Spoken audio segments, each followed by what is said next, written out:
Attorney General Pam Bondi has directed Justice Department prosecutors to launch a grand jury investigation into whether officials in the Obama administration committed federal crimes when they assessed Russia's actions during the 2016 election.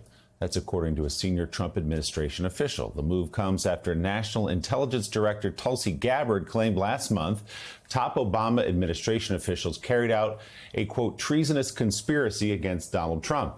She did not offer evidence of that. Gabbard said she is sending criminal referrals to the Justice Department. Joining us now, co-host of our fourth hour, contributing writer at The Atlantic, Jonathan Lemire, and NBC News senior executive editor for national security, David Rohde. Guys, good morning.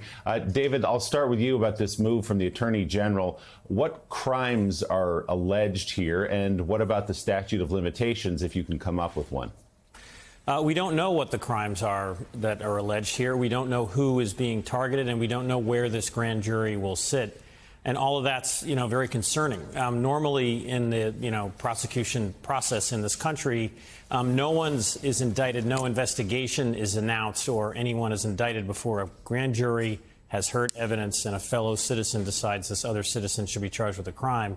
Here we have an approach where there's sort of a, the Director of National Intelligence makes a sweeping allegation, potentially that the former president of the United States was involved in a treasonous plot. And then you have the Attorney General announcing that she is launching a criminal investigation of this plot. But again, we don't know the charges. We don't know where they're going to investigate or who it's going to be.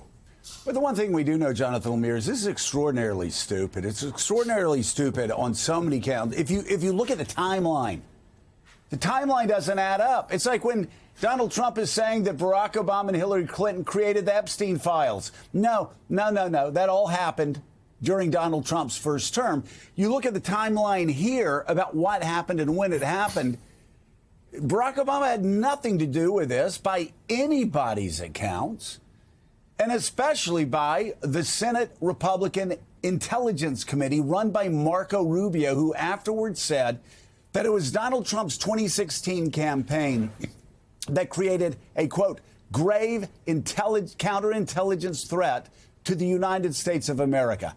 That was Marco Rubio, the current Secretary of State. That was every Republican on the Senate Intel Committee. After pouring through all of the documents, that's what they found. And when poor John Durham was made to sacrifice his professional career to go around the world investigating the investigators, he found nothing and ended up making a fool of himself. I mean, we even found out that the two documents that supposedly, fed into the Clinton conspiracy, that she was the one pushing this, actually was Russian disinformation.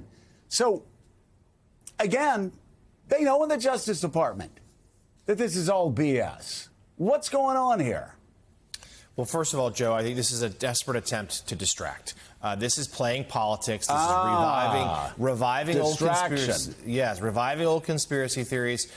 To talk about this, and the timing here is illuminating. This, of course, comes back to the headlines shortly after the Jeffrey Epstein matter explodes and consumes the White House and continues to do so. So they're pushing this. They're playing the hits, if you will, knowing that it will be eaten up on certain conservative cable channels and in the MAGA podcast sphere. But you're right.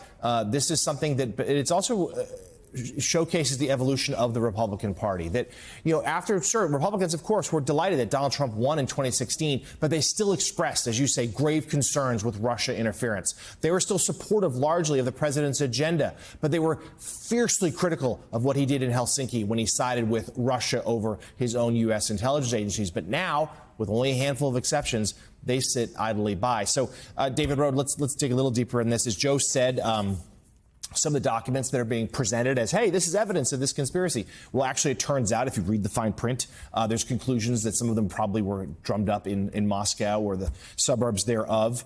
We also should note that President Obama now has immunity, thanks to the Supreme Court. So he wouldn't really be able to be prosecuted here anyway. What avenues, if they're really going to go through with this, and it seems like they're going to try, at least for a while, to make things ugly and messy and to distract, what avenues do they have? They can hold this grand jury investigation for weeks or months and not really release any details about it, just hold it over people's head and have it act as a distraction. And it was interesting because I called various people who follow this closely, some who were actually investigated by John Durham, the special counsel, and they were like, don't overreact.